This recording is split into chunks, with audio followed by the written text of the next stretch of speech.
Mahatma Gandhi is typically credited with the quote, "Be the change you want to see in the world." Well, the change I want to see in the world is people spending their money more wisely. That's why I'm creating this web series, Lone Wanderer Life Hacks. It's because I want to save me some money. But since I believe in the free exchange of ideas, I also want to save you some money. That's why today I'm going to teach you how to build a boom pole out of PVC. That's why I'm also going to teach you how to rig a DSLR to emulate a field camera. And I'm also going to show you some audio editing software that you probably haven't seen before. That's all today on Lone Wanderer Life Hacks.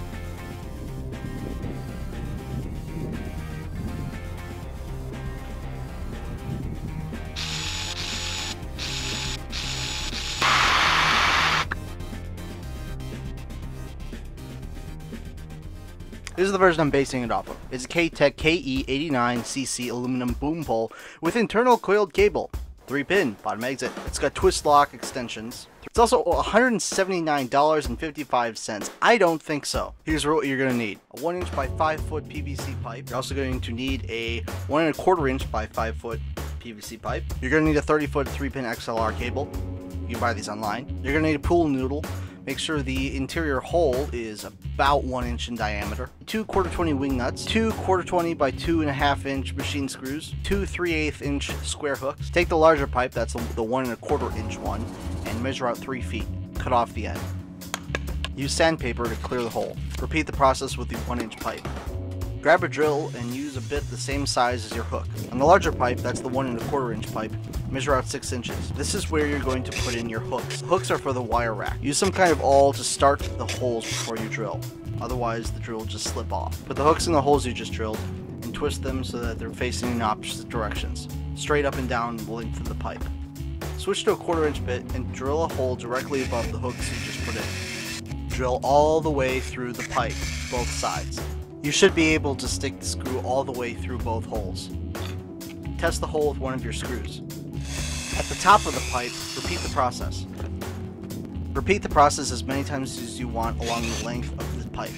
This will allow you to adjust your boom pole in multiple lengths. Test each hole with your screw to make sure that they go all the way through. Stick the 1" pipe inside the 1 1/4" pipe. Push it all the way to the bottom. Stick your drill bit in the hole you already made. Drill all the way to the bottom of the pipe. You should be able to stick a screw all the way through both pipes now. This is your bottom lock. Repeat the process with the hole at the top of the pipe. Drill all the way through. This will lock both pipes into the collapsed position. At the end of the small pipe, drill another hole all the way through. Stick your drill in the hole you just made. Hold the drill towards the end of the pipe. You're creating a hole for the wire that you're about to put in. Use a knife and sandpaper to clean up the cut. Alright, now we're going to cut our pool noodle. The pool noodle will act as a substitute for our shock mount. Foam likes to shred instead of cut, so use the biggest and sharpest knife you own. Cut off about 3 inches. Carve a 1" square into the side. This is where the pole will be inserted. Remove the 2.5" screws. Now we're going to run the XLR cable all the way up the length of the pole. This is easiest done by removing the small pipe, running the XLR cable up the length of the small pipe, reinserting the small pipe into the larger pipe, and then pulling the cable all the way through. Ensure that the male end of the XLR cable is coming out the bottom of the assembly. You can then wrap up the extra cable on the wire racks you put in. Stick your microphone through the hole of the noodle.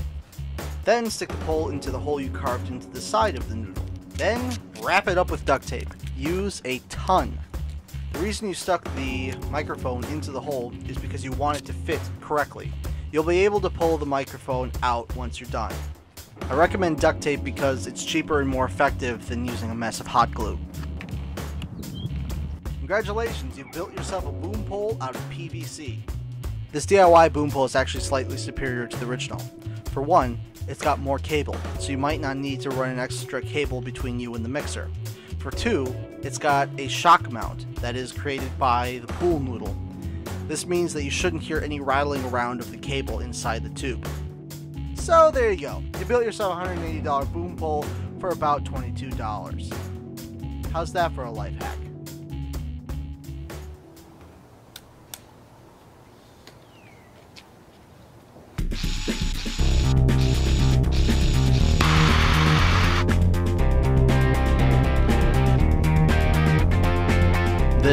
a field camera. This configuration of camera has long been the standard for broadcast television video acquisition. A very large and easy to access viewfinder, large, heavy battery packs to counterbalance the lens, robust audio mixing controls right on the body of the camera. These cameras are great, but they are also very expensive.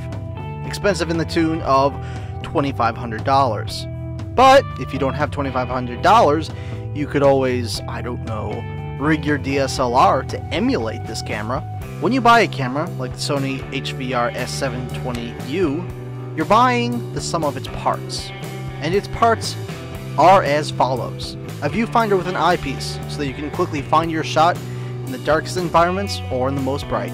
A mount for a shotgun microphone, because internal microphones never work. Some kind of counterweight, because all cameras are forward heavy due to their lens. A pad on the shoulder, because carrying a camera for an hour will make anyone's arm hurt. Robust audio mixing controls for quality sound acquisition. XLR input ports, so that you can use professional grade microphones.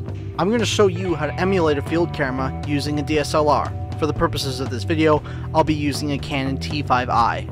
A shotgun microphone with a cold shoe mount. Preferably a cold shoe mount that also has a 1/4-inch screw mount. In this case, I'm using a Rode VideoMic Go. Whatever cord is necessary to connect your microphone to your mixer. Some kind of portable audio mixer. Preferably a relatively large, heavy one. I'm using a Tascam DR60 because I like how it has a top mounting screw that I can put more accessories on. The Tascam DR60 also has a bottom mounting port so that you can put things underneath it. Whatever adapters you need to connect your microphone to your mixer. A 1/4-20 machine screw. Some kind of shoulder mount. For this example, I'm using a Revo SR1000. A magnifier for your DSLR's LCD screen. Once you use one of these, you'll never want to go back. The shoulder mount is your base. We're going to start off by attaching our mixer to the base. Use your 1/4-20 mounting screw to attach the mixer to the back end of the shoulder mount. This will act as your counterweight. Attach your camera to your shoulder mount. Attach your shotgun microphone to either your camera or your mixer, wherever you like it best. I like to keep it on the back of the mixer because then it's not in my way. Attach your camera to your mixer. Attach your magnifier. When you're done, it'll probably look something like this. This configuration gives you all the benefits of a field camera's design, but with a fragment of the weight. The mixer acts as a counterweight for the camera, which should eliminate some of the forward heaviness of the lens. The magnifier lets you see the LCD screen whether you're in the dark or the light. The shotgun microphone provides a backup sound source. Connecting the mixer to your DSLR also allows you to do sound monitoring, which you often cannot do on standard DSLRs because they don't have enough ports. That field camera will run you $2,500. This DSLR rig will run you about $1,000. Always remember, cameras are like Barbies. You just need to make sure they have the correct outfit for every occasion. This is what freeware looks like. This is what freeware looks like. This is what freeware looks like.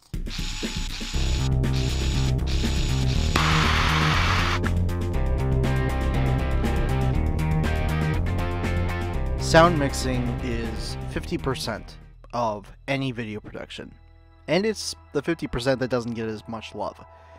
Audio engineering can be anything from adding music to putting in sound effects, Foley, everything including the dulcet tones of my voice. But, you're going to need a program to do that. Video editing software almost always comes with its own audio mixing built in, but it's seldom as good as a program that's dedicated to audio mixing.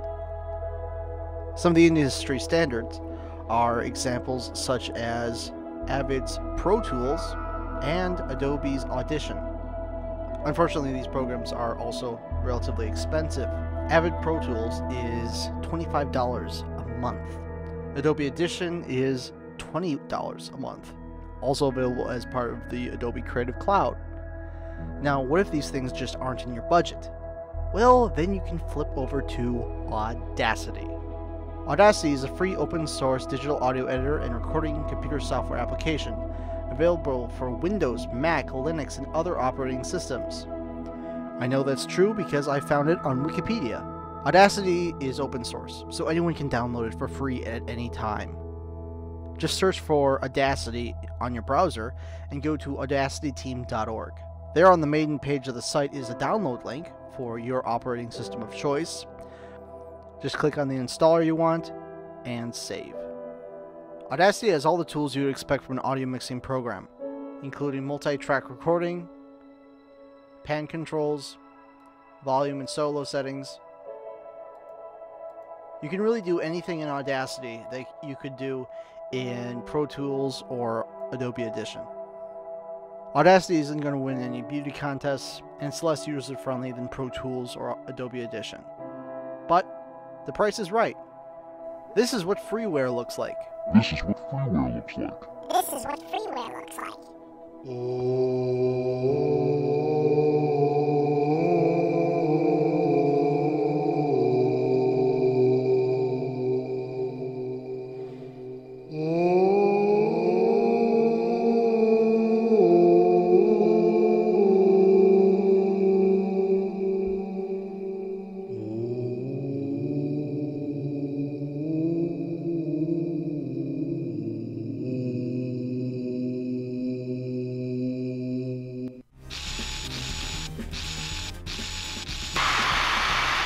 Wow, that video was awesome. Now make sure you hit the like button and subscribe so that we please the YouTube overlords.